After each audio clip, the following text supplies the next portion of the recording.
Hi friends, David here from Learn Stage Lighting, and in this video I'm excited. We're finally talking about the elephant in the room, the big heavy road case.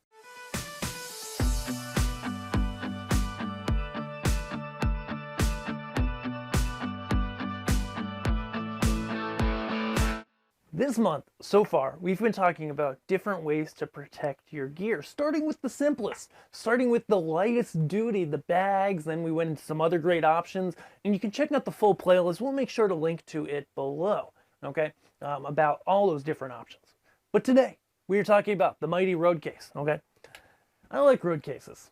I've touched a lot of road cases. Maybe I should step on this side so it looks better.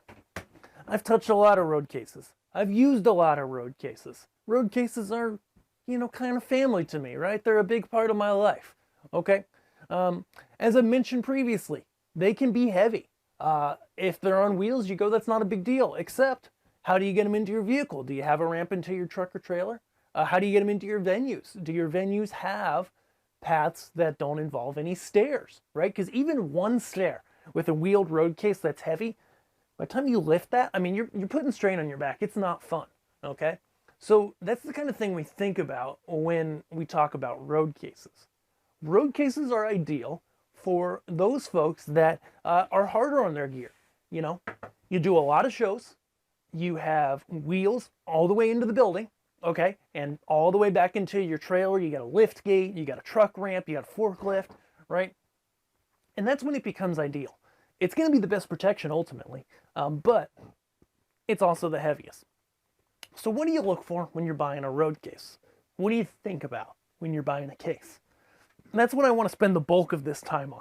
Okay, so not all road cases are equal, first things first, okay?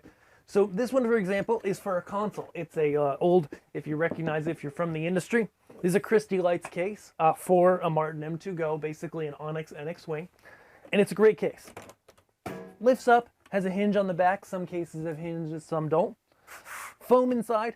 Two sections. The right section is like my keyboard power strip. I have a Onyx NX Touch in there. Then the main compartment has foam in the bottom that cradles my wing, touchscreen monitor, and then I stuff a bunch of stuff in the middle. Okay, great case. It's not on wheels, which I dislike, but I have a good cart, and for right now where I store it and then how I put it in my car, it makes sense to just put it on the cart as opposed to putting wheels on it. Though I could put wheels on the bottom, it's stable enough, it's not too skinny, that a wheel board could work on. Okay, so what do you look for when buying a road case? This is obviously a professional grade road case. I can stand on this, I could jump on it, it's not going to break at all. But road cases can break, okay?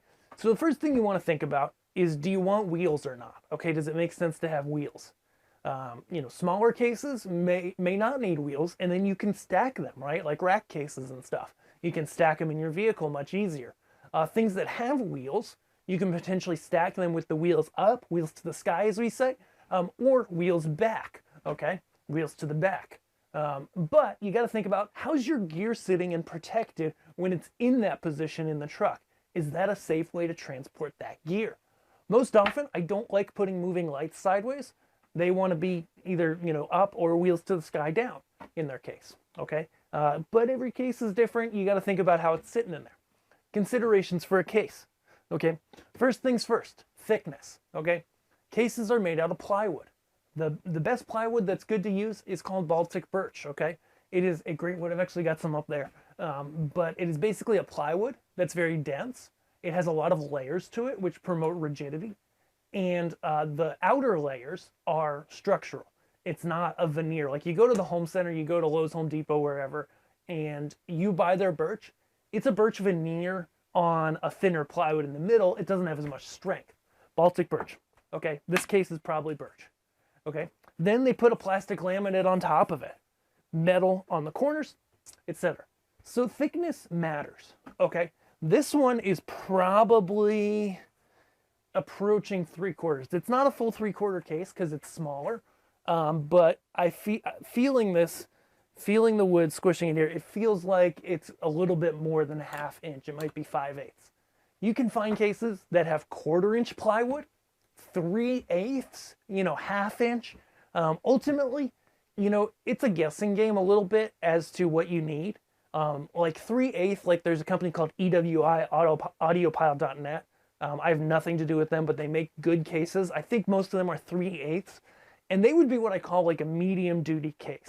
Okay, so when you go with a 3/8 case, that's the thickness of the wood. You're going to have more flex in large panels, right? In a large surface like this, there's going to be more potential flex and potential damage there. Okay, when you're moving it, when it's got heavy stuff in it, etc. The EWI cases are that kind of medium duty case. Other brands like the OSP ones, and there's one company that advertises all the time. I think it's called Hybrid Cases. Are they still around? Some of their cases are like a quarter, right? And some of the cheap cases you see online, okay?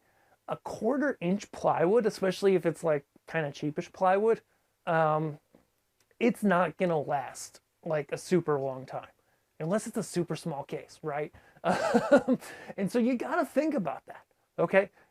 Inside the case, most places, if you go to a case company, they'll custom build anything. But there's a lot of pre-made cases. So you can take a case like this, and this one's got a divider in it. You can see that. It's a wood divider, has a metal top, it's got carpet on the sides. Cases you're gonna either find are carpet on the inside, foamed, or something similar like that. There's advantages and disadvantages. Foam definitely on the bottom, protects your stuff. Carpet you can often do on the sides, and it typically is a little more durable for when you're bringing stuff in and out as opposed to foam. And then you got to think about latches, hardware, okay? So how does it open and close? How many latches does it have? Does it stay nice and tight? And then handles, okay? Handles are a big deal. How hard or easy is it to pick up the case, to lift it over, up a stair or something like that, as well as pushing it? What handles, what options do you need to have to move it around? Are they at good heights? This case is pretty good, but of course it's made by Christie Lights, and they're a really big production company. Or it's made for Christie Lights, technically. They're a big production company. They really standardize their cases and packages, and they typically do a really great job. Okay? But that's definitely what you want to look for. Not all road cases are equal, so when you are shopping for them, keep in mind the level of duty, light duty, medium duty, heavy duty that you're looking for. ATA road cases, when they say ATA, that means that they can fly on a plane, basically, okay?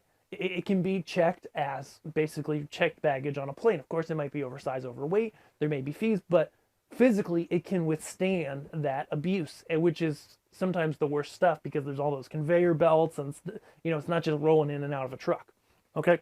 There are different levels of ATA, though, okay? And even the most stringent levels of ATA they have a certain amount of flights that they're technically good for.